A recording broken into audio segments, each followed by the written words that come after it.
Welcome back, everyone. We are recapping the NFL draft. I'm your host, Kendall Valenzuela. Joined with me again, as always, we've got Dwain McFarland, Ian Hartitz. Guys, we made it through the weekend. I don't know about you, but I slept a lot after those first couple days. It was fun, though. I definitely took a nap on Sunday, Kendall. Turned on the Mavericks. It turned out it was a really good game to take a nap in. They fell down by like 30. And I woke up just in time to see them come back and end up losing anyway. So that was an awesome Sunday afternoon. That was a roller coaster. I was like, they won, then they lost, then they almost won again. Like, okay, there we go. Didn't experience the roller coaster. The game came on, I passed out, and then by the time I woke up, they were down 10. Ian, how you doing? Everything that's wrong with society. Dwayne's a hero for taking a nap, but I'm lazy for sleeping until noon in the first place so I could avoid taking a nap. Everyone talks about how healthy sleep is for you, but it's got to be on society's timeline. And that's what really grinds my gears, Kendall. Because, hey, I like to stay up till 2 a.m., so why not wake up at noon? You know, it's a little bit annoying. There we go. Okay. That'll be our otherwise, our bonus podcast will be just you talking about that and the naps and what is deemed acceptable in society. So I like it. We're going through day 3 a little bit and then more of a recap. I want to let everyone know listening and watching to make sure you stick around because we also did a rookie mock draft that you do not want to miss because some of those picks were pretty interesting that we got into. So make sure you stick around for that. Guys, let's talk a little day 3 news. And Dwayne, I'll start with you on this one. I want to mention Troy Franklin to begin, because the Denver Broncos opened up day 3 of the NFL draft. They moved up to select a teammate of their new quarterback in Bo Nix. So I'm curious what this landing spot means for Troy Franklin and being able to get back with his former college teammate. That has to add something to the equation as well. Well, first of all, hopefully none of you listening had your rookie drafts before the NFL draft, because if you did, you probably took Troy Franklin in round 1 of your rookie draft. He goes in round 4, the first pick off the board. I will say, in the rookie supermodel, in the pre-draft capital version, this is a player that graded out ahead of Keon Coleman, ahead of Ladd McConkey, ahead of Jalen Polk, Ricky Pearsall, Adonai Mitchell, Leggett, Burton, Corley, all of these guys that went ahead of him. Troy Franklin, and not just by a little bit, by a lot, he outscored these guys. So I don't know what Troy Franklin did. I know Ian, has some issues with his game, but I think overall, when you look at his body of work, which the supermodel is trying to normalize for all sorts of things, like your talent competition, where you played, your quarterback play, all those sort of things. Yeah, he played in an offense that threw the ball a lot, but he still performed pretty well. He never turned into the superstar we thought he might be when he was such a highly lauded recruit. Like, this guy could have basically played football anywhere he wanted in the nation when he came out of high school. He's a little bit light, but I can't imagine that being the thing, Kendall, that's scaring teams off of him. I mean, he's really in that range of like a Devonta Smith. The league is changing. So I thought it was pretty interesting. But anytime you see all of the teams continue to pass on someone, that's typically not good. Whenever you see a player go way before what we thought was going to happen before the draft, that doesn't always work out. Sometimes you're honestly better to stick off with like the big boards before the draft, because it only takes one team to reach, but it takes all the teams in coordination together to continue saying, no, we don't want Troy Franklin. We're going to let this guy fall to the third day of the draft. Now, the landing spot from, a standpoint of trying to get on the field, I think things are pretty wide open here, Kendall. Like, Cortland Sutton's penciled in as the wide receiver 1, but I do say penciled. Cortland Sutton hasn't been great. Like, I would say out of the gate, he's the favorite to be the wide receiver 1 there, but they've been rumored to be okay with trading away Cortland Sutton. We've got Marvin Mims, a guy that the rookie supermodel liked last year, didn't do a ton though. So with Troy Franklin, I would just say there's a potential he could still be as high as wide receiver 1 really quickly. Ian, what didn't you like about Troy Franklin, or what did you see in whatever your assessment that kind of made you be a little bit more down than consensus?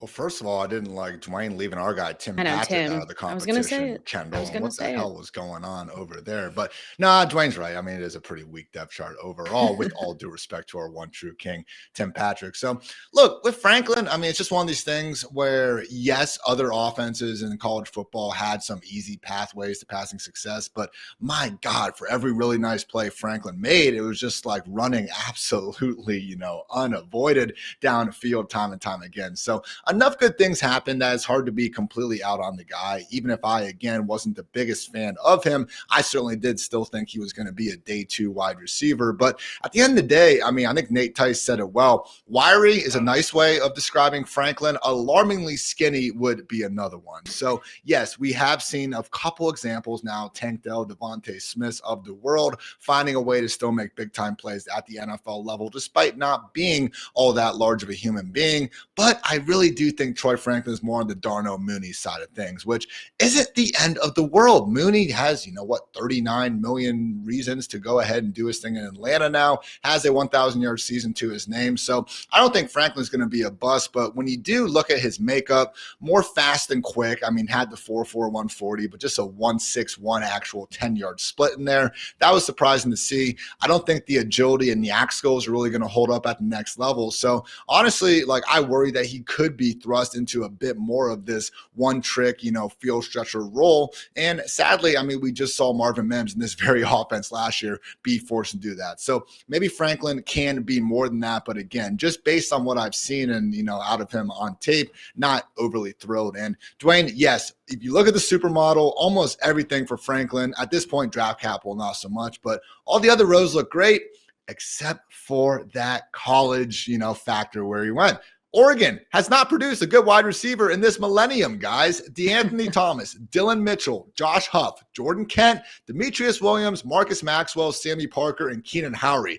Dwayne, I know you had a nice longer kick of Madden, kind of in the earlier 2000s than I did. So maybe you know some of these names, man. I legit had not even heard of half of these players. So again, I don't want to hold their, lack of success completely against Franklin. But when we are concerned a bit about his game translating and how much of his production was a bit more empty, we do have a lot of examples from Oregon of this exact, sort of archetype not exactly working out. So Franklin, I think, settles in a bit more as a complementary receiver in this Broncos offense. I'd be very surprised if he's ever going to be flirting, with a wide receiver 3 weekly ranking in the year 2024. We'll see if Courtland Sutton gets traded too, because then that becomes a different conversation. And I'm curious, if that did happen, Josh Reynolds, Marvin Mims, like we've talked about, Tim Patrick, of course, and then you go with Troy Franklin, who would be moved up a little bit, who would be moved down. But that's a hypothetical for a different day. Let's go, guys, to Jalen Wright, running back, goes to Miami, 120th overall. Dwayne, what do you see in Jalen Wright? People from fantasy might be a little, just a little bit annoyed with it because you have a team with Raheem Mostert, you have a team with Achane, but what are you looking at with Wright? Yeah, Wright as a guy that can come in, Kendall, and he provides you that explosiveness that Mike McDaniel loves. I mean, this is such a Mike McDaniel pick. I know there are concerns about his vision with some people across the industry, but if you look at Matt Waldman's rookie scouting portfolio, he has him graded as starter caliber vision. I mean, the only thing above that is star.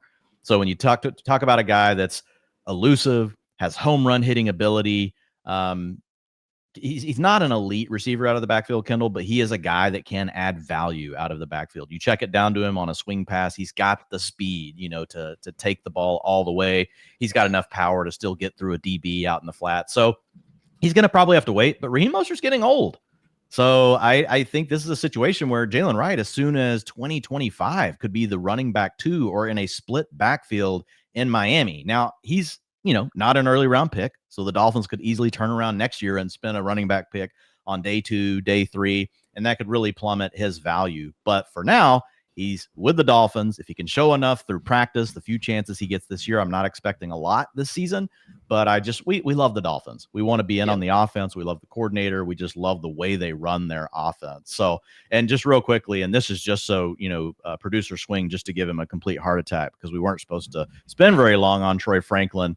But I mean, I do just have to mention that Troy Franklin, he had offers from places called LSU, Alabama. So he did end up choosing to go to Oregon. So I feel Ian, and it did hurt him in the model, but that's something I'm really looking at next year. Do we really look at more of the offers he had from these schools in the way we handle pedigree?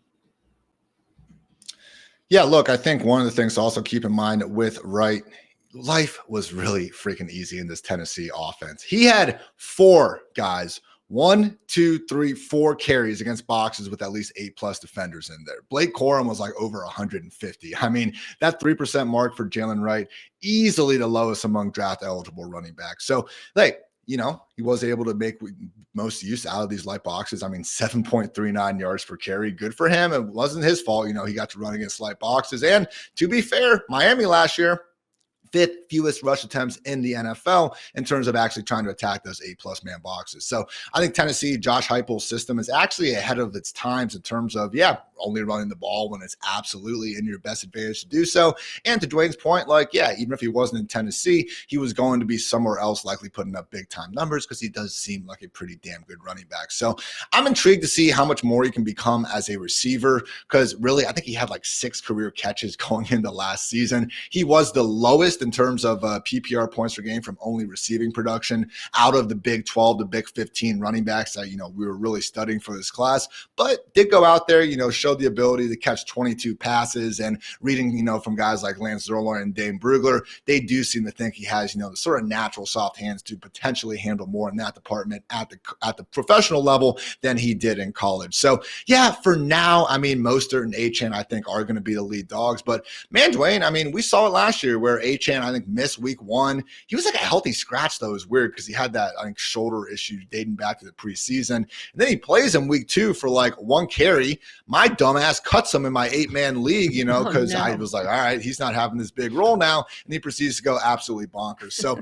I do think it's going to be Achane and Mostert to start the year. But man, either of those guys go down and all of a sudden Jalen Wright looking like someone where, not saying he's going to immediately be an RB2, man, but he has that sort of, again, big time ability to go ahead and get it done. So I will note that in 8 games together, Achane and Mostert, the snaps were Achane 239, Mostert 236, carries and targets, Achane 117, Mostert 116. So again, not a guarantee Wright would immediately get that, same sort of 50-50 role. But I think McDaniel's a smart guy who realizes neither Achane nor Mostert should exactly be getting these 90% snap roles, regardless of who else is healthy, giving Wright a pretty solid chance to, again, potentially step in either shoes and offer some underrated handcuff upside. Ian, do I see a Miami shirt on you today? Is that me? Sharks. There we go. Steamin' Willie Beeman. He's just rooting for this three-person backfield. That's what he's looking at. He loves Achane, he loves Mostert, and now he also loves Jalen Wright. So that is incredible. Let's go to Ray Davis going to the Buffalo Bills. A little bit of a final day 3 kind of big recap here, guys. But Ray Davis was their first selection in the 3rd round, 128th overall. Dwayne, what are we looking at with Ray Davis? Well, I think the big thing, is Ray Davis. He's an older prospect, so people get super weird about it. But the thing is, he came in right away, started in Temple, led the team. The next season, you have COVID. The next year, he gets hurt, right? He has a toe injury. So basically, you have 2 years in the middle where he doesn't do anything. Then he transfers. He goes to Vanderbilt, leads the team, and then he ends up in his 5th year leading another team. Now I can't even remember where he ended up. Kentucky, sorry. So the guy did play a while. So it's a long thing to keep up with. But I think when you look at this, you have to have context around some of these guys and when they're older. And I think with this player, you can see, there's a reason he's older. He went through some things. And we're not saying he's going to be great, but the landing spot is good, Kendall. He did show that he has 3-down ability. He's not going to be an elite pass catcher. But if something happened to James Cook, there's no one else on this roster that you're really worried about. I mean, you've got Ty Johnson, who can do some things on passing downs. He might steal a little bit of that work.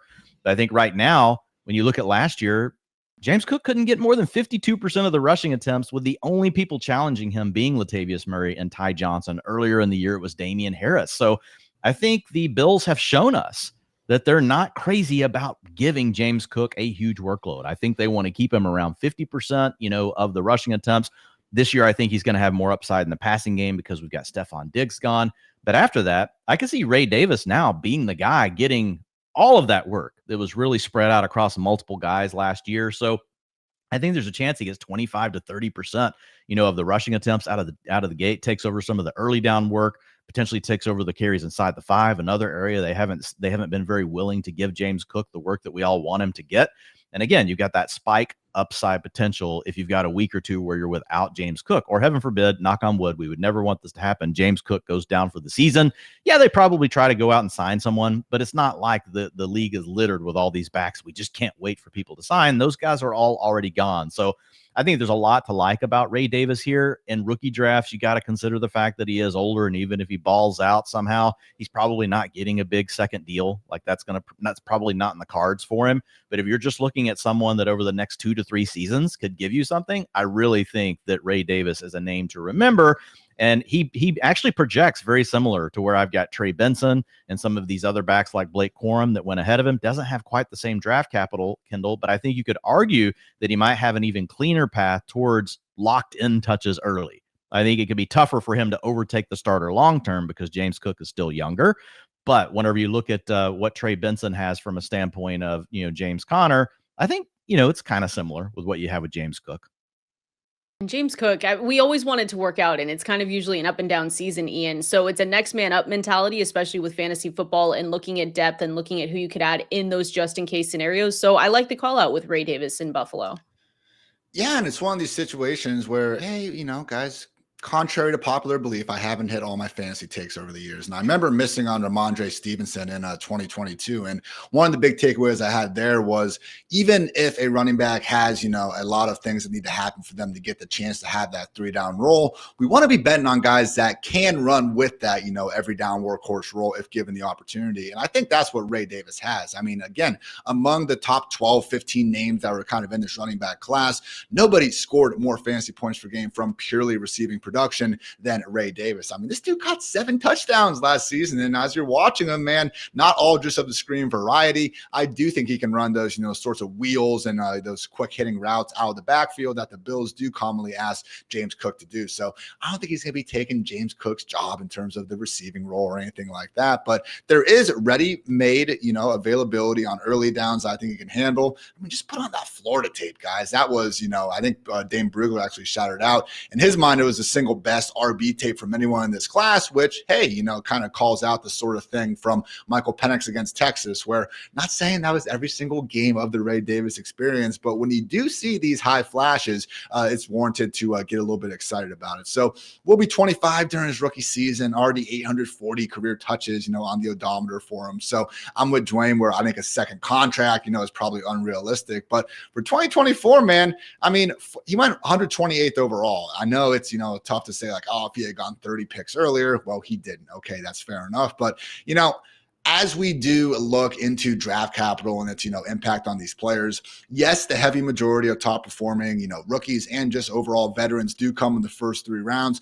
But that's not to say that there aren't plenty of examples of day 3 running backs, specifically relative to other positions, finding a way onto the field, and at least for spurts, really giving us a lot of nice fantasy production. All right, guys, now let's go through some just rapid fire reactions from day 3, and then we'll get into some of the biggest news from the weekend. So, Dwayne, I'll start with you on this one. Javon Baker, wide receiver to New England. We said, hey, how do we fix this Patriots team? They went out and got a couple of receivers in the draft. So what do you like or not like about him in this landing spot?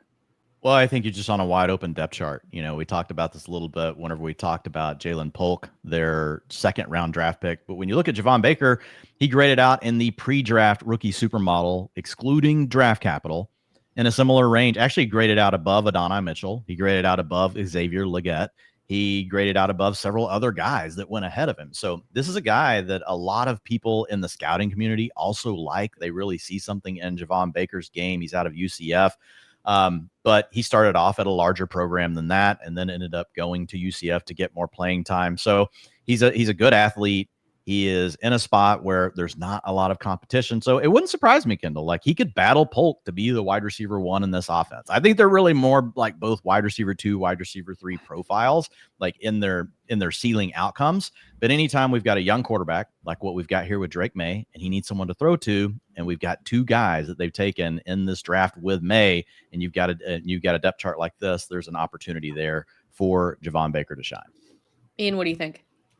Yeah, I mean, honestly, I don't think people would have been that surprised if we'd actually seen, Javon Baker be the second round pick and, Jalen Polk actually be the one that falls to day 3. So a lot more similar, on-field college production than I think, you would actually expect from, again, that original disparity in draft rounds. And how can we not love the guy too? I mean, already, he says it took too effing long. Y'all got to pay, in his, Instagram live immediately after it. And, not to take anything away from Keon Coleman, whose interview I think really stole the weekend, but Javon Baker, quote, "Bring your popcorn. I make people in wheelchairs stand up." So how can you not be, getting behind what this guy can bring to the table? But what he does bring to the table is something that's badly needed in New England. Hot, nasty, badass speed. Number 2 in FBS in yards per catch last season at 21.9. Only Malik Neighbors, Rome Odunze, and Malik Washington, another low-key solid, landing spot for a day 3 receiver there in Miami, had more catches of 20-plus yards. So with this Patriots offense, I mean, we were waiting for them to get someone that actually could provide an explosive element.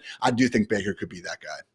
Let's go then rapid fire. And we're looking at maybe a replacement, maybe not. We're looking at Theo Johnson, Dwayne, for the New York Giants. They drafted a tight end. There are just rumors going around with Darren Waller, but still, when there's rumors, it's just something we want to pay attention to. He's maybe said that he could retire before the season starts. So they go out and get Theo Johnson, maybe as a just in case. Yeah, well, I mean, Theo Johnson is that size-speed combination that the NFL loves. And at tight end, athleticism matters more than any other position. Like, the model doesn't even care about it for wide receiver. Like, it has like nothing. There's no signal. Like, it pretty much, what it tells you is if you're good, like, it probably already came out that you were fast enough to be good in college. But for tight ends, we do see sometimes these guys that were not great in college that are very athletic end up being good at the next level. And I think that's the important thing to remember with Theo Johnson, because he didn't do a lot at Penn State. He was never a major factor in that offense, but because he's got that athleticism, the Giants also potentially have this opening you're talking about, Kendall, with Darren Waller. He is a name to keep in mind. I wouldn't be counting on him this season. Like, I think even if Darren Waller's gone, like, you're probably looking at a rotation with Daniel Bellinger, but he could be the guy to emerge if you're looking more from a dynasty lens at this thing, Kendall, Theo Johnson. Ian, what do you think about this one? I mean, like I said, not flashy or anything, but maybe some depth to add there just in case something does happen with Darren Waller. Could be a little flashy. I mean, 9.93 relative athletic score. That's 9th among nearly 1,200 tight ends, dating back to 1987. So we'll see what happens with Darren Waller. Make up your mind already, dude. Like, what are we doing? Like, if you were coming off a sweet year or something, that'd be one thing, but give me a break with this. Dude's acting like he's Aaron Rodgers out here or something like that. So, didn't see a ton of production at Penn State, but that's not all that uncommon from tight ends. Just kind of depends on the system you're in. And I think, the Nittany Lions faithful will agree that Drew Aller wasn't exactly setting guys like Theo up for all that much success. So 48% of his snaps came in line last year, whereas 39% and 10% were in the slot and out wide, respectively. So I don't think Theo's someone that, in that Mike Gesicki, another former Penn State player, can't be in line. I think, again, his, just pass catching prowess will be an advantage sooner rather than later. That said, expecting any, rookie tight end to be doing all that much, usually wishful thinking. For every Kyle Pitts and Evan Ingram and Sam Laporta, there are a hell of a lot more guys that just simply struggle to get on the field. So probably more of a rotational, piece to start, but yeah, upside for the future. I mean, Dwayne, like, for you, is Theo pretty clearly the number 2 dynasty tight end right now for this class, at least? Yeah, I think he and Jatavian Sanders, they both technically have a path where they could get on the field this year and surprise. So yeah, I think they're very clearly behind Brock Bowers, but yes, those would be the 2. Let's go last one here, Dwayne, for rapid fire day 3 takeaways. Kimani Valdi, running back to the Los Angeles Chargers. You look at their depth chart, you got Gus Edwards, J.K. Dobbins, Isaiah Spiller, and then Vidal. So what are you thinking? And you just mentioned it. It's Kimani Vidal landing in a situation where we've got J.K. Dobbins, who's battled multiple injuries as the running back 2. Gus Edwards is a guy they brought in on an okay contract for what Gus Edwards, should probably be getting in the league, but he's also an older player. He's been productive, but do we really think he's going to be a bell cow back? I think there's a real chance that Kimani Vidal, another guy that was really highly touted by Matt Waldman in the rookie scouting portfolio. I say highly touted. There's a lot that Matt liked about his game. This is a compact runner. He's shown that he can handle heavy workloads, which is something that matters coming from college to the pros. Not a high-end receiver out of the backfield, but still he's a guy that can catch the check down pass. So when I look at Kimani Vidal, like, would it surprise me if at some point by week 5 or 6. Gus Edwards is out. J.K. Dobbins is not ready to handle a full-time role, or maybe he's dealing with his own injury, and Vidal suddenly gets a 3-week stretch, Kendall, where he's getting 20, 25 touches. Like, I think that's possible. Like, this is a very pure landing spot for Kamani Vidal. You've got this depth chart really working in his favor, and we know that Harbaugh is going to want to run the football. Back in his time with Greg Roman before in the National Football League with the San Francisco 49ers, they dropped back to pass, Kendall, only 54% of the time. For reference, the league average is 61%. Yes, the league average has gone up by like 0.5% since then, but not a ton. So it's not like, oh, well, Dwayne, you're talking about, yesteryear. No, the league averages were about the same. So this is a team that's going to run the football, and that works out really good for Kamani Vidal. Ian, what do you think? Yeah, similar sentiment here where just like with Ray Davis, I'm not expecting Kamani to go out here and be this weekly, workhorse for you. He was a day 3 pick for a reason, but he does have a skill set where if that opportunity should arise, and to Dwayne's point, I mean, if we had to go through these backfields, Chargers probably were number 2 behind only the Cowboys in terms of where we would have wanted our target to go. Yeah, I think Vidal can actually handle that 3-down role. I mean, 92 career catches for 700 yards in college. Like, that is a shockingly awesome amount of production for a running back. I mean, again, rare to even see them get half of that because college offenses don't usually involve the running back as much.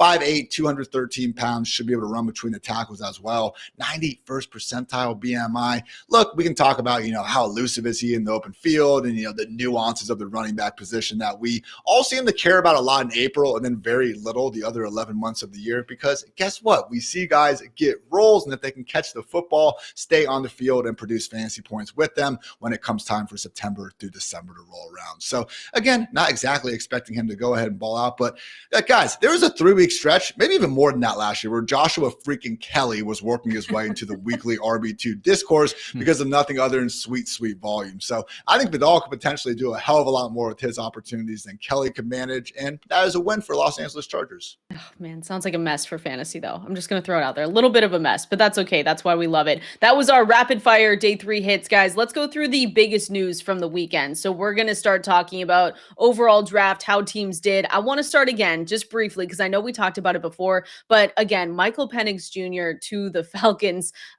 Again, it was a shock. We saw Matthew Friedman's face. No one knew that was coming with the number 8 overall pick. So, I mean, Ian, what does this mean? They've got on the phone, and Kirk Cousins has now talked to him. Kirk said that he wasn't aware that this was going to happen, but we have to look at this from a fantasy lens, and Michael Penix Jr. in fantasy is probably irrelevant for this season and maybe next year too.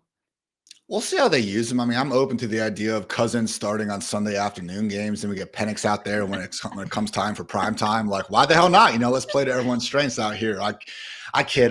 But I did find it especially hilarious where the Falcons GM Terry Fontenot comes out on not drafting a cornerback, and he says, would have liked to add that position, but you don't want to force a reach or do something you shouldn't. Look in the read the room, Terry. Okay, that's what we need to do at this point. So again, we said it during and after, day 1, like just ridiculous move. I still have a hard time, really wrapping my brain around it. Shout out to the Ringers, Benjamin Solak, who rated as the 257th worst draft pick of this draft. And yeah, that is exactly how many draft picks there were. So yeah, it's rough. So hopefully, Penix by the time, 2026 rolls around, we'll be able to, give him something. But yeah, just a ridiculously high pick to spend on a quarterback when, again, you are in the business of trying to win football games right now. Quick comparing it to Aaron Rodgers and Jordan Love. That is both an insult to comparing Kirk Cousins to Aaron Rodgers. Cousins is good, but Rodgers is pretty unanimously the 2nd or 3rd best quarterback in the last 25 years. Like, give me a break on that. And also, Jordan Love was 20, not 24, and it was at the end of the 1st round, not pick 8. So again, Dwayne, I know whenever anything like this happens, we have people next day trying to, actually this was sharp and only me, a scholar, can see it and not you, you stupid freaking mere mortal over here. But, 4 days later, whatever it is now, I still can't see this as anything other than a really freaking dumb decision. Yeah, I mean, and even if Penix turns into being someone really good, which he could, I think it's just the process. So I want to set Penix aside because I feel bad for him at this point. You got drafted on day 1 of the NFL draft, you're the 8th pick. It should be a really happy day, in your life. I'm sure he's still happy, but man, all the noise out there about it being the worst pick ever, that's got to be tough on a young guy like that. So I feel for him, but yeah, if you really wanted him, are we so sure you couldn't have traded down to the bottom of the first round and still got to take him? I know there are rumors that no, there might have been other teams trying to come up to get him. I think the process, Ian, is the main thing people have problem with. Let's go now to the Bears. We've talked about them and how it looks great for Caleb Williams, right? For fantasy purposes, when you look down their depth chart, he's got a ton of weapons. But for fantasy purposes overall, Dwayne, maybe we have to downgrade this offense a little bit when they do add to Rome Odunze. They do add other pieces there. How are you looking at this offense? Yeah, whenever you look at the way, NFL teams distribute, the football and the way that offenses work whenever you're loaded like this, the best path to everyone having success is to really have a huge season throwing the football. And we've got a rookie in Caleb Williams. The potential's there. We might have a CJ Stroud season. Like Caleb Williams is, set up to have that kind of season, but he's still got to go out and deliver. And so when you look at a guy like DJ Moore, this hurts him, Kendall. He's a 22% targets per route run guy for his career. He was higher than that one time, but last year, came through on some big efficiency yards after the catch. Now, his average yards per reception is really around where it's always been. So I don't think you have to talk necessarily about, more regressing in a big way as far as his yards per catch.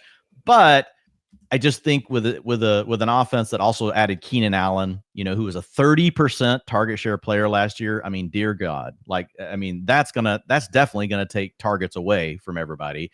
And then now you add Rome Odunze, the sixth best or the fifth best prospect that we've seen since 2018 in the wide receiver supermodel. So it's just loaded. And Cole Kmet's not a zero. Yeah. Is he a top 5 tight end in the league? No. But over the last couple of years, he's been a good fantasy option.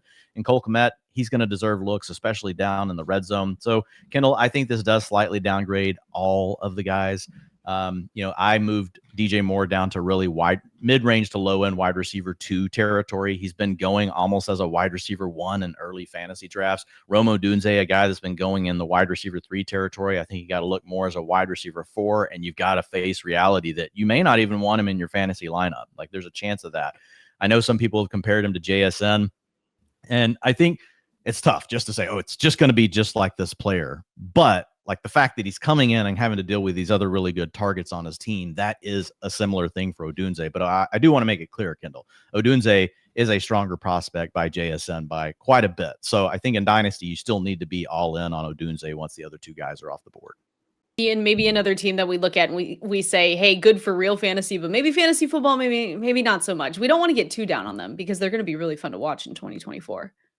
Yeah, great for real life. I mean, again, DJ Moore, Keenan Allen, these are two guys where if you want to rank them as top 10 real life wide receivers, I think you have a strong case for that. But only 3 times since 2013 have we actually seen one single offense enable, not 1, not 2, but 3 top 24 wide receivers in Fantasyland. The 2013 Broncos with Demaryius Thomas, may you rest in peace, Eric Decker and Wes Welker. 2018 Rams, Cooper Kupp, Robert Woods, and Brandon Cooks. And the 2020 Buccaneers, Chris Godwin, Mike Evans, and Twitter MVP Antonio Brown. So really, again, it's so rare. And in those offenses, we had Tom Who were Brady, the quarterbacks Peyton for Manning. those teams, Ian? Yeah, not a year Manning, one, rookie. Tom Brady. And Sean McVay, but we'll give Jared Goff his credit, I guess. So we'll just say Sean McVay. Yeah, not saying that was back. Remember that when Jared Goff would literally stand there at the line of scrimmage while McVay just outlines the entire play for the 15 seconds he had. That was so funny. Goff's come a long way, but come on, guys, that was a funny time to be around. So not saying Caleb couldn't be in that conversation at some point, but especially year one, still in non-dome life for now in Chicago, not going to be overly pretty there. So honestly, I think the most clear player with the Bears that's going a little bit under the radar is $24 million man DeAndre Swift, because this is an offense that was willing to lean on Khalil Herbert for stretches last year when he was healthy. And not saying Herbert or Roschon Johnson couldn't make this into more of a committee, but you usually don't see that much money dished out to a free agent and then for that player to not actually get a featured role. So Swift no longer has to deal with the tush push, getting tackled at the 1 yard line more than anyone without getting the touchdowns last season. While Caleb does scramble, I don't think he's going to exactly be like Lamar Jackson level where we're not getting any targets in the running back. And again, just relative to what we're seeing at wide receiver and then even tight end, Cole Kmet and Gerald Everett with Shane Waldron coming from an offense that regularly rotated at the position. If there is going to be a true feature workhorse at any of these spots, it might just be DeAndre Swift. Dwayne, we've talked about a couple of running back or wide receivers that I want to talk about of just their landing spot and how good it could be for them in 2024. So I want to throw to you Keon Coleman. First of all, did you see his press conference? He's really funny. Did you see that with his jacket, the yellow jacket from Macy's? Yes, and that was a good one. He knows. Yeah, you buy your jackets, in the summer because you get them for cheaper. Not during Thanksgiving. Not during Thanksgiving. You could never. Not during Thanksgiving. That's the part that you guys found funny. Not that he said he was at Waffle House so much. He has the cook's number pinned in his messages. Not that he spent 30 seconds in the stadium. He scored 3 imaginary touchdowns per him, a record amount. Yeah, I thought it was all good. It was all funny. Apparently, you're better at grading the press conference than we are. Anyway, Keon Coleman, Keon Coleman to the Bills, and we did write out. Landing spot is so key here. So this could be big for this new Bills wide receiver.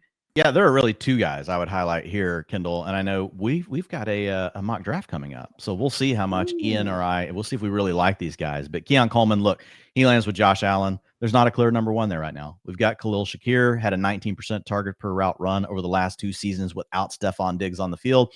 That's really wide receiver 2, wide receiver 3 numbers. That's wide receiver 3, let's be honest. So if Keon Coleman can come in and prove the supermodel wrong and prove that, he's actually even better than and it wasn't bad. It didn't say Keon Coleman was bad. It said there's some potential red flags there.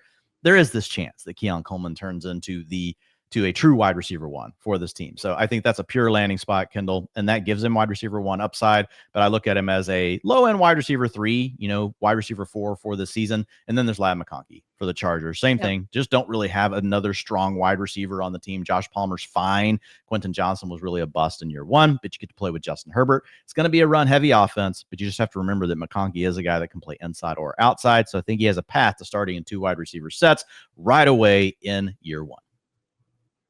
All right, let's go into non-rookie fantasy winners. And Ian, I'll start with you on this one because you're Cowboys, you guys. Congratulations. You have Ezekiel Elliott back with you guys. And isn't that so thrilling after we go through the whole draft and say, wait, what the heck? What are they doing? So looks like it's a 1-year deal worth $3 million. When we get more information on that, I'll bring it up. But I mean, he has to be a winner now that they didn't draft anyone in 2024.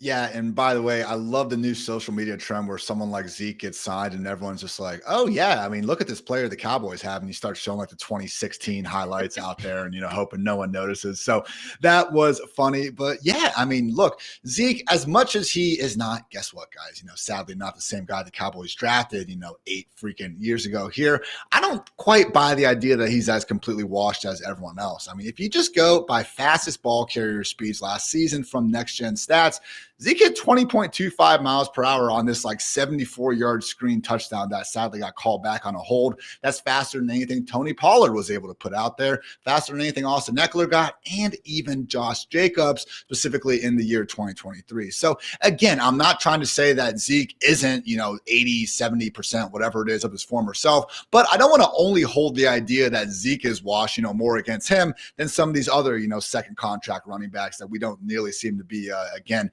holding that sort of same principle against. So with Zeke, and looking at how he's going to fit in here, I don't think he's going to get anything close to the same workload he had, before his Patriots days. But that said, Rico Dowdle, Deuce Vaughn, Royce Freeman, that's unironically the competition we're rolling with. It really is, probably the single worst RB room in the NFL. But you know what? If you are going to be dead last in any position group, probably makes sense for it to be running back. So, I mean, I will say Pollard last year, by every efficiency metric we had, okay, he was coming back from his tightrope, not trying to make this a shit on Tony Pollard hour, but he was really bad. And his touchdown regression numbers, had he stayed, should have been so much better this time around. So Dwayne, I guess the thing with Zeke, could he just fall into the end zone 12 times, 200 carries, and just be this kind of especially in standard leagues, touchdown dependent RB2? I think it's possible, man. It feels weird to say, but the Cowboys seem to be rolling with him as their RB1, even if Dowdle's going to be somewhat involved. And it's crazy to think about, man, but you're going to score some fantasy points if you're getting 200 plus carries, and it seems like Zeke might be on his way to doing just that.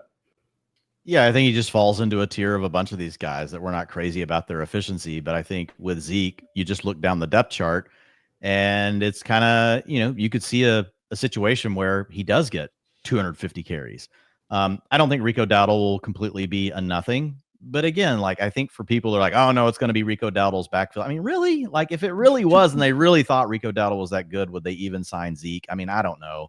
It could still end up being a split backfield. I don't want to like get carried away with Zeke, but I think he's the clear front runner to lead the team in touches, and it's a good offense, and he could fall into the end zone. To your point, Ian, like 10-ish times, like that's a reasonable outcome for Zeke, on a team that's going to score a lot of points. He wants to make sure that we wipe from our memories that final play that he had with the Cowboys a couple years ago. He just wants that. He wants that video deleted from the internet. So he said, okay, I'm going to come back. No, I'm kidding. Quickly on that play. I kind of thought the idea was fine. They wanted to have an extra player to start lateraling the ball around.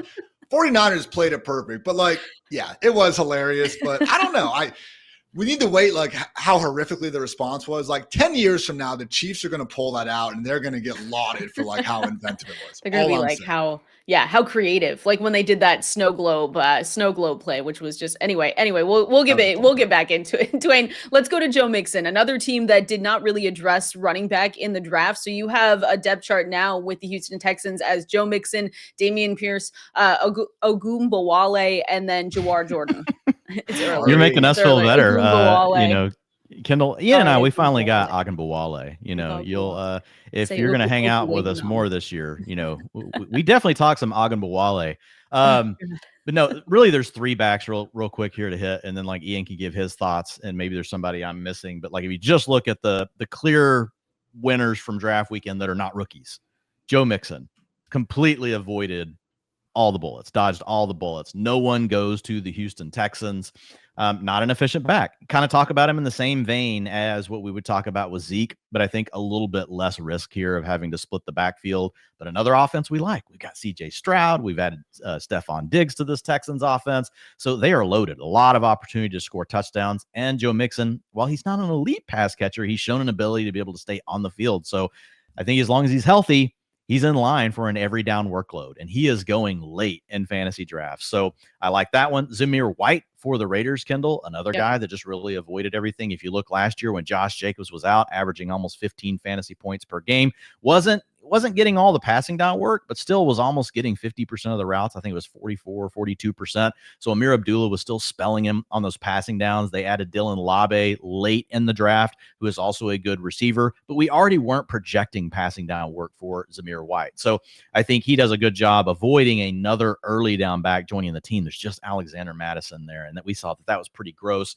So I think it's a good day for Zamir White. And then finally, Isaiah Pacheco, Kendall, down the stretch, once he took over a larger role, I believe it was week 8 or it might have been week 10 through the Super Bowl, over 17 fantasy points per game, took over much of the passing down work. The Chiefs, if you look at what they've done all offseason, it's not just the draft where they've ignored the running back position. They didn't bring anyone in free agency. The biggest move they made was re-signing Clyde Edwards-Helaire. So again, what's a common theme we've got here? Zeke plays on a high-powered offense. Joe Mixon plays on a high-powered offense. Isaiah Pacheco, high-powered offense. Sorry, Zamir White, not a high-powered offense. But the other three, these guys they all have potential to score 10 touchdowns. Now Pacheco, the other one thing I will note, not only was he on the field more for passing down situations, his targets per route run was much better than his rookie season. I don't want to get carried away there because we've also added Xavier Worthy. We've added Marquise Brown. We know that Mahomes is going to want to really hold the ball up. He's going to pat the ball one more time and try to find one of those big playmakers before he checks it down to Pacheco. But just knowing he's going to be out there on the passing downs, Kendall, I think that's a big win. So all of these guys are going too late right now in fantasy drafts. Ian, what are your thoughts on Joe Mixon, Zamir White, Isaiah Pacheco? Pick one, do all three, but those are really good names for non-rookie fantasy winners.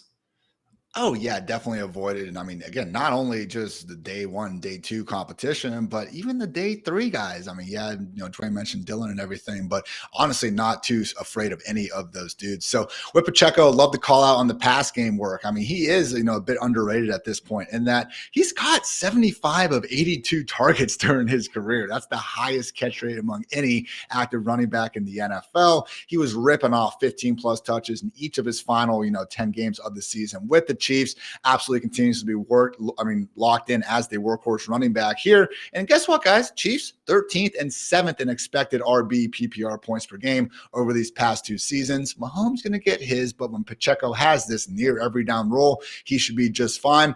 Zamir White, shocked that we're sitting here today and his biggest competition remains Alexander Mattison. But hey, that's the world we live in. Pretty solid above average efficiency metrics across the board. 20, 22, 25, and 26 touches in his final 4 games. Antonio Pierce certainly does seem like the sort of guy who is going to be just fine feeding Zamir White and then letting, Devontae Adams, Jacoby Myers, Brock Bowers, and Michael Mayer fantasy managers be frustrated about the lack of targets. But hey, when Gardner Minshew or Aiden O'Connell is your quarterback, I guess that's life.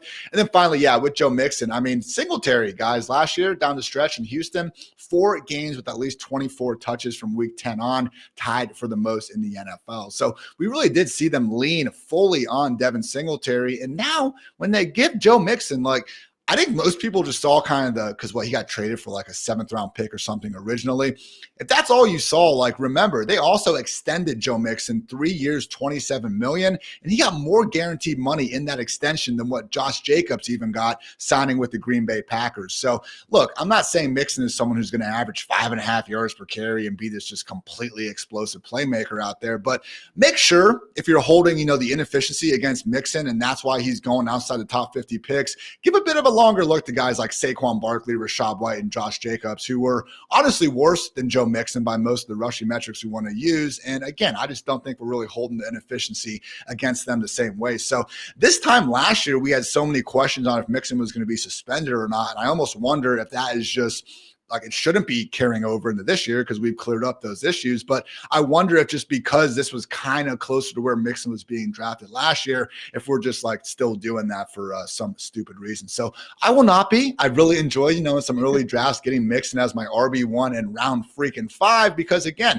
I just don't think the difference between him and honestly someone like Saquon or Josh Jacobs going, literally half as early as him is warranted at all. So out of this group, definitely Joe Mixon is the one I'm planning on getting the most of, but Zamir and Pacheco as well, big time winners.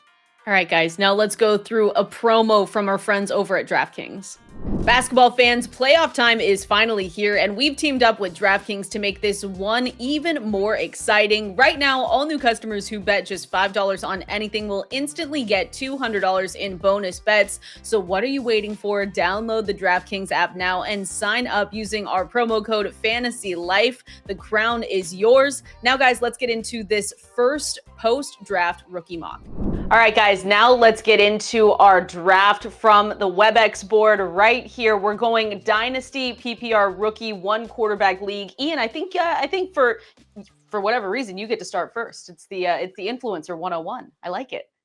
Great day, be great, Kendall. You know that. So with my first pick, I would like to select Kendall choosing dark mode. Nah, I'm just playing everyone. Marvin Harrison Jr. from the Ohio State University. First non-quarterback selected, and for a good reason. As much as my man's didn't feel like, practicing conditioning because he's a football player throughout the offseason, we all knew it was going to be him at number 4 pretty much the whole way. So Kyler Murray under center, very little competition outside of Greg Dortch, Michael Wilson, and Trey McBride. Quality wide receivers, but none of them being the true alpha that Marvin Harrison Sr.'s son is here in Arizona. So absolutely love Marv. Hey, it's going to cost you a pretty penny in redraft as a top 10 pick, but in non-super flex dynasty, easy 101 for me.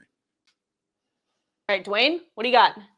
Yeah, we're going Malik Neighbors. I don't get the potential to be paired up with a 4,000 plus yard passer, which I think Kyler Murray still has the ability to pull off. We're going to have Daniel Jones at least for this next season, and then we'll see what happens after that. But Neighbors, I was surprised with how closely he graded out to Marvin Harrison Jr. in the rookie supermodel. Obviously, Marv came in with the best score we've seen since 2018 at the 100th percentile, but Neighbors was 3rd, just behind Jamar Chase. So this is a guy that'll move all over the formation, Kendall, and not a lot of target competition either. So even though we may think the ceiling for a Daniel Jones-led passing attack is 3,500 yards instead of 4,000, it wouldn't surprise me if Malik Neighbors actually had a higher target share than what we see from Marvin Harrison Jr.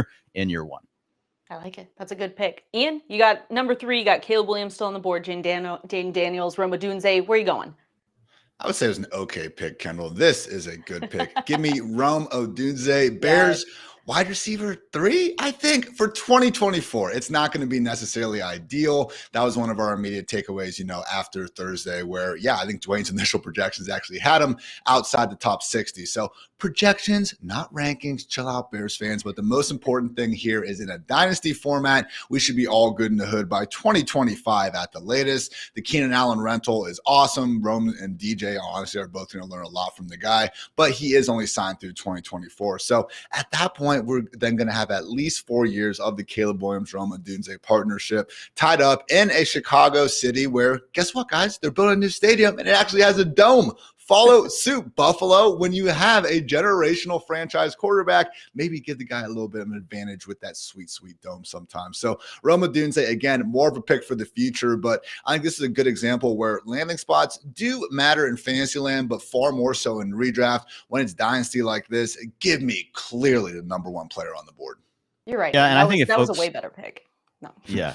And I think if folks, if we just talk redraft for a second, if you're looking at Rome, Ian talked about how the projections looked, and it's tough, right? Just because you have a rookie quarterback, even though we think it's going to be an upgrade from where we were, but you have 2 very high-end target earners. So at best, I really do think Rome's wide receiver 3 this year. I don't think there's a lot of worlds where he passes that, but if DJ Moore misses some time, if Keenan Allen, who's getting older, misses some time, there are still doors that could open up for Odunze. And obviously, the Bears are going all in on the passing attack. Just looking at the moves they made this offseason, every single one of them seemed to point to more passing. So there's enough there to potentially offset things to where maybe Rome, in a really good world, finishes up as an upside. He could finish as an upside wide receiver 4 that has stints in your lineup where he's a wide receiver 3 or wide receiver 2. So I still think that there's an opportunity for him this season. It's like Ian said, though, it's just going to be, there's a lot of obstacles there that have to go right. And it's going to depend on where he goes in drafts. Before the draft, Kendall, this was a guy going in the 30s. So I don't think you can take him there anymore. I think you take him more as a wide receiver 4.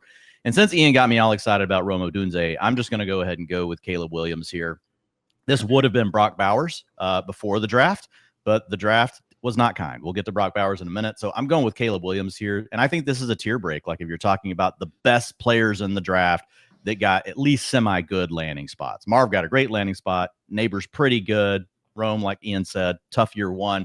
But Caleb Williams, this is a guy that's surrounded by Keenan Allen, DJ Moore. They've got Cole Kmet. They got DeAndre Swift out of the backfield. Ian's favorite, Gerald Everett. He's going to be out there pimping that visor. Probably going to have a really cool number. So even if he doesn't get the ball a lot, it's just going to be enough to get us all excited. So yeah, I think Caleb Williams is the next pick. Now, if I am in a league where, like we're talking about, you're only required to start 1 quarterback, and I've already got an elite player, I'm probably trying to trade down out of this pick to someone else that doesn't have the quarterback that they like. And then I would just kind of play it from there because there's a big group of guys after this that I think are pretty close. I think that's a good call out for the trades. I know a lot of people have been asking about that. So let's go 105, Ian. What do you got? So I will say in a normal world where I'm competing against 12 other people, I might have been more willing to take Jaden Daniels here, but this isn't a normal world. I know Dwayne has his quarterback, so I'm going to wait just a little bit more to get mine.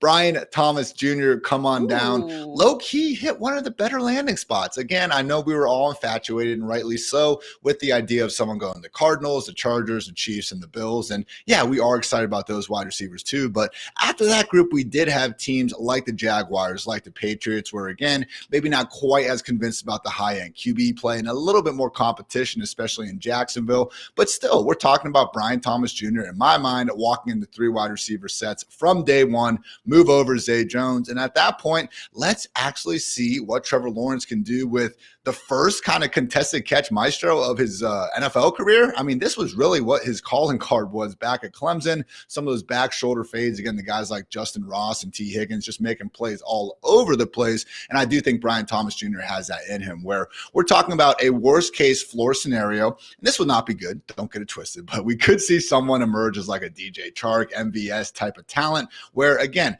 I know that's not what you wanted when you drafted him in round 1, but it's that sort of field stretching upside that's going to make the entire offense better based on the gravity that he's going to have with safeties being forced to stay over the top. So I personally think Thomas Jr. can be way more than that. I think his underneath route running ability is even a little bit underrated at this point. Hey, the guy scored a touchdown every 4 freaking catches last season. I think he knows a little bit what he's doing out there on the football field. So Brian Thomas Jr., Jr., someone that coming in, I know in the supermodel wasn't cracking the top 3, but was also pretty clearly a number 4 wide receiver. I thought this landing spot was good enough to keep him ahead of guys like Worthy, like Keon Coleman, although I admit it is closer, I think, than it was before the draft.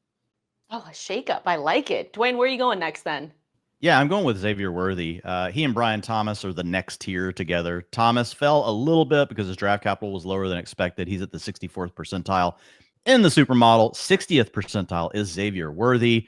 I don't know that I have to explain this one a lot, but you've got a player that broke out as a true freshman, went absolutely berserk. This is the next best receiver in the draft against man coverage, 32% targets per route run, only behind Marvin Harrison Jr., also dominated against zone. This is a guy that you can get involved around the line of scrimmage. Kendall, you can give him this easy little looks that you've been trying to give to Kadarius Toney, but he can't stay healthy or just says the wrong things in the media, giving some of those looks to Rashee Rice. So Xavier Worthy's going to have a chance to carve out some of those early in the season. We'll see how long Rice is going to be out, but that's not all he can do. He can attack that intermediate area of the field, even though he's a smaller wide receiver. He's shown that he can hold up with the contested catches. He can take the hits over the middle. And he also has that sweet, sweet speed to get deep. You now pair him up with Patrick Mahomes, who appropriately tweeted a man running, an emoji of a man running as soon as the pick happened. So, yeah, let's do it, Pat. Let's have a track meet every day back in Kansas City. Let's be honest. You won the Super Bowl. We all loved it. It was great. You showed off what you can do without having to have a 5,000-yard passing season.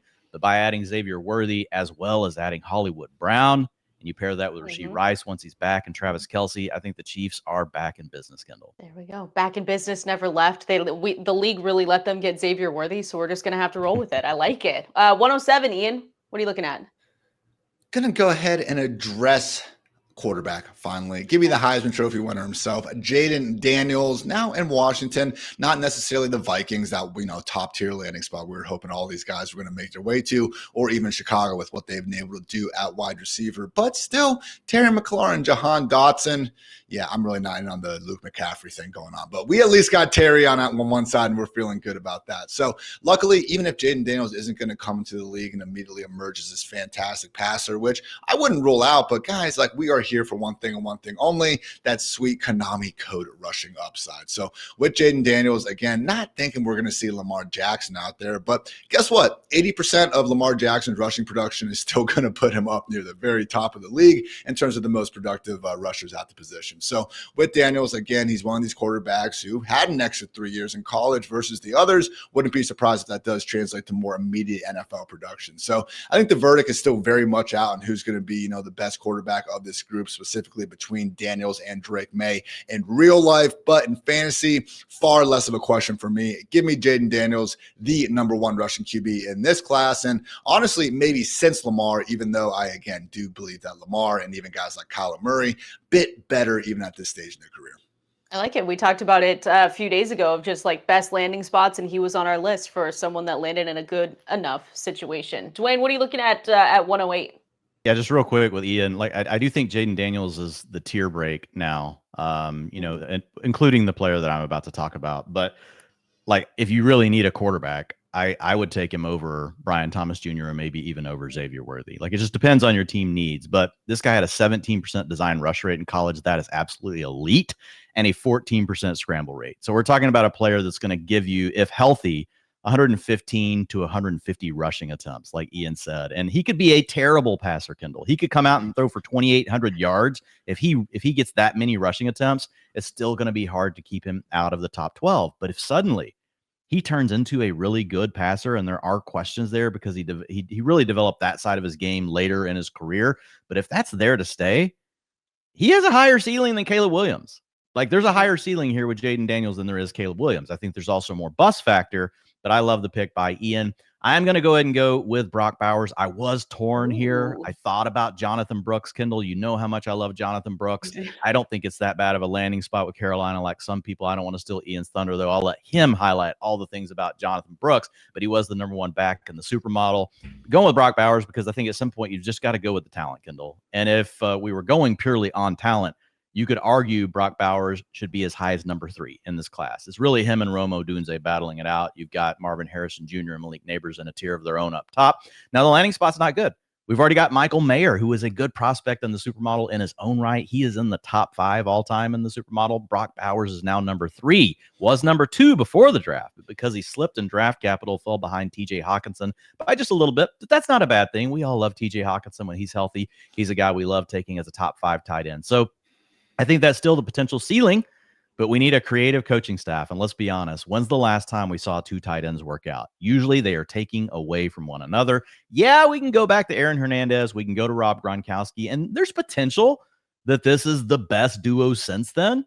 But that's a lot to live up to, Kendall. And again, the coaching staff still has to figure it out. They've got to be able to find a way to keep these 2 players where they can be on the field 70 to 75% plus amount of the time whenever they're dropping back to pass. That's a lot to try to believe in. I think the best hope for Bowers, the cleanest path, is if somehow they get a lot of calls around someone like Michael Mayer and they decide to move him because they really fall in love with Bowers. But outside of that, you're going to need something that, is pretty rare. Like a lot of things are going to have to align, but the talent, Kendall, you can't argue it. The talent is absolutely there for Bowers. So I still want to take the swing in a dynasty draft. I like it. I like the call out. Ian, what are you looking at? I was terrified to take Bowers, so I'm so happy that you don't have to anymore. Hands. You're good. I will happily take RB1 Jonathan Brooks here, and I do think he is very clearly the RB1. Pretty much the only running back from this class that we can, with confidence project him to be starting the second he is healthy enough to go. With, I don't even want to say all due respect, with a little bit of respect, I guess, to Chuba Hubbard and Miles Sanders, who neither of them, let's face it, could do much of anything last year. As much as Chuba was better than Miles, I mean, these were still 2 running backs that, pick any efficiency metric you want, and they're going to be closer to last than they were certainly even the middle of the pack. So right now with Dave Canales coming into Carolina, good reason to believe he'll be able to get more out of Bryce Young in the passing game, but don't underestimate what we can see from Brooks, considering Rachaad White in Tampa, Canales' previous RB1, had more touches than any other running back not named Christian freaking McCaffrey last year. So I do think Brooks is entering an offense that should be better at the line of scrimmage as well. I mean, the Panthers spent like $150 million plus on a pair of guards in free agency to try to fortify the offensive front. Again, has a coach who's willing to feature him in a workhorse role. And honestly, guys, I want to not be too optimistic about the injury, timeline. I want to be realistic here. But honestly, Rap Sheet just reported that it's possible that Brooks could be ready to go by training camp, let alone even week 1. So I do think this could be a Breece Hall sort of, ramp up situation where even if Brooks is active early in the season, could be on a bit of a pitch count. But hey, once he's ready to go, which is seemingly looking more and more like October, maybe even September, I think we're going to have someone that maybe not a top 12 back from day 1, but hey, if he does get that every down Rachaad White role, we could be looking at that sooner rather than later. So Jonathan Brooks, come on down, scoreboard, Dwayne. I feel like I'm looking pretty good over here. Yeah, I did not like letting you have Jonathan Brooks, believe me. 71% of the backs that graded out in Jonathan Brooks's range in the supermodel have gone on to have a top 24 finish in their first 2 seasons. Over half of them have ended up posting a top 12 season. So yes, we love Jonathan Brooks. Should have picked him, man. He's like, I love him. It's like, well, shoot, he just went at 109, so you should go get him. But what do you think about almost done here at the 10 spot, Dwayne? I love last names that start with the capital M, lowercase c, capital C. So I'm going with Ladd. Go with Ladd McConkey here. This is a guy that a lot of people look at and think he might have a limited skill set. But whenever I studied him, it just blew me away how diverse his skill set is. He lined up mostly on the outside, Kendall, in college, 69% of the time. So he's a guy that can get out there and take over a starting role immediately for the Chargers. We've got Josh Palmer, who I would say probably is the wide receiver 1, but he's more of a wide receiver 2 or wide receiver 3. But in name, he's the wide receiver 1 on the depth chart. I really think with a new staff coming in, there's a lot to prove for Quentin Johnston. And he did not get off to a good start in his career. Now, we don't want to write off a player that is that young, Kendall. But given what they invested here in McConkey, basically a late first-round pick. This is the 2nd pick in the 2nd round of the NFL draft. I really do like McConkey landing here with Herbert. I think he's going to play inside when they go to 3 wide receivers. I think he has a chance to stay on the field when they're in their 2 wide receiver sets, which they're going to do a lot because they're going to run heavy personnel. They're going to run the football. But I can see him filling in really in that role, similar to what Anquan Bolden was doing late in his career, Kendall, a guy that they really attacked the intermediate and underneath ranges of the field. But he's still got sneaky speed, really good route runner, can still get deep on you. So Absolutely love Ladd McConkey. I was torn, though, between him and between the guy that Ian's about to take, because it's another really good landing spot. I just had Ladd graded out as a slightly better prospect. Okay. All right. So Ian, who are you taking from Dwain that he likes but he didn't pick? I was between these two same players. I started to think this is actually a pretty good exercise. So good job, all of us. Not trying to hurt myself, patting my own back, but I'm going with Keon Coleman at the 111 here. New potential, Bills wide receiver 1. I mean, at a minimum, this is a guy who we are expecting to take that Gabe Davis role from day one. Now, I did say Gabe Davis, not Stephon Diggs. I'm not expecting 150 plus targets for Coleman here in this offense, but hey, it's possible. I mean, looking at the Bills, 86% available targets from last year, 90% available air yards. Those are both tops in the NFL. So with Keon, yeah, a bit of a raw prospect, the contested catch artist where we do have to wonder exactly how much will his skills translate. Can he still separate in the NFL, running a 4.6 40? Well, when you have a quarterback like Josh Allen, who is not only a freaking incredible football player, but also someone willing to actually say, F it and toss the ball up, to his big body contested catch wide receiver in tight coverage. I think this really was, if we just had to go through the entire draft before and say where would be the single best team for Keon Coleman to land on,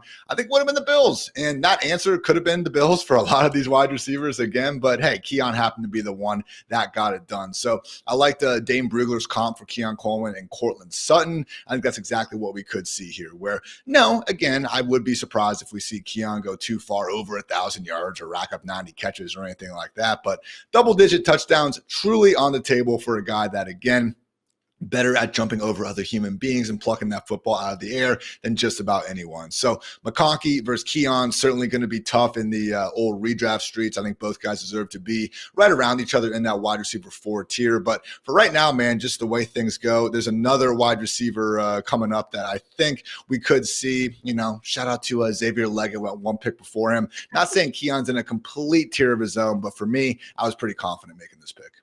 All right, Dwayne, you want to close us out? Who you got? Yeah. I will just say with what Ian said there, I like Keon Coleman a lot more than Leggett. Leggett, his target rate versus man coverage looked like a running back. And that's not good for a guy that didn't do anything until year 5. So I think that Keon is easily the pick. I think there's a tier break there. And that's also why I'm not going with a wide receiver with this last pick. I'm actually going to go with Trey Benson. I'll say honorable mention was Blake Corum. But when I look at Trey Benson, I think there's just not only a path to him taking over due to injury. And if all things were equal, you say, oh, Kyron Williams goes down, in year 1, or you look at a situation where James Conner gets hurt, which is probably going to happen at some point in the season. Like the Rams offense, because you have Sean McVay, is probably the one you want to be invested in.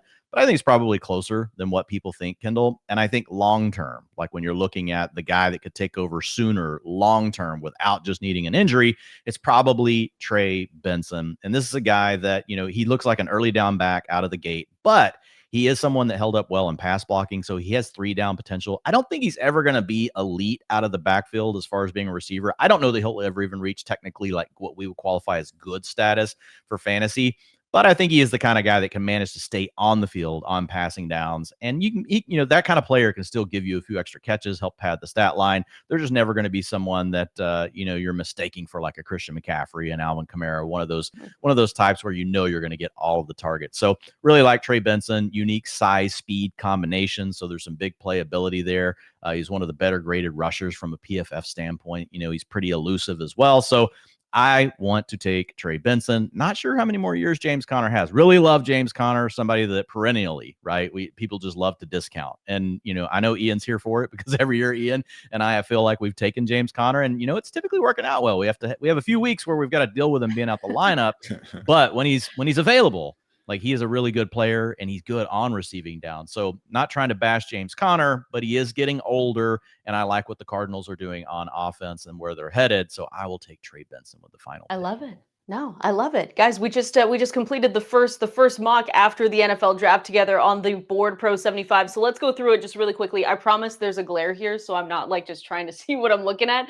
But Ian, you started with Harrison, then we went Neighbors for Dwayne, you there. Then we went Rome Odunze, Caleb Williams. We had Brian Thomas at the 5 spot, Xavier Worthy, Jaden Daniels, Brock Bowers, Jonathan Brooks, Ladd McConkey, Keon Coleman, and Benson to finish it off. I think it was a good one, guys. Good job. We did it. Kendall, what's the pick that scares you the most in the first round? It's probably going to be in this area right here, and it's probably a Brock Bowers. I'm not gonna lie, but the thing is, I like the upside, and that's what you look for in Dynasty. You're not looking for someone maybe when you make the Brock Bowers pick to say, oh, he's gonna contribute to my team right away. So there is potential, like you said, if they trade Michael Mayer or something happens, we never want injuries, but there's a situation that leads to him, not being at the 8 spot. And I can see, like you said, I think Dwayne, some people taking him in that 4-5 spot because they do see the upside and the potential there. So that's the only one that I know. I've seen a lot of different mock drafts where he goes in the top 5. And then I've seen a lot where he goes where you guys had him today. So that's the only one. That's the only call out. Dwayne, would tight end premium vastly change where you would be ranking Bowers? At a minimum, I think he probably deserved a nod over Brian Thomas Jr. at that point.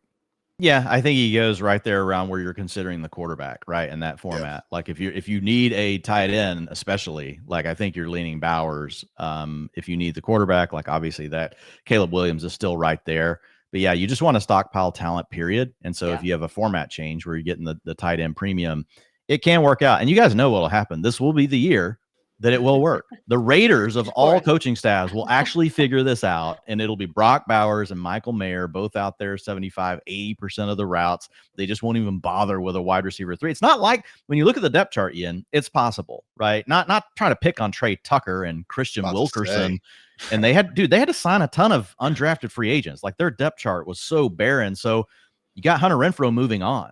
So there's not a wide receiver 3 that has to be on the field. So if the coaches, can just be rational here, there's a clear path to get both of these guys out there. And you've got a head coach that likes to run the football.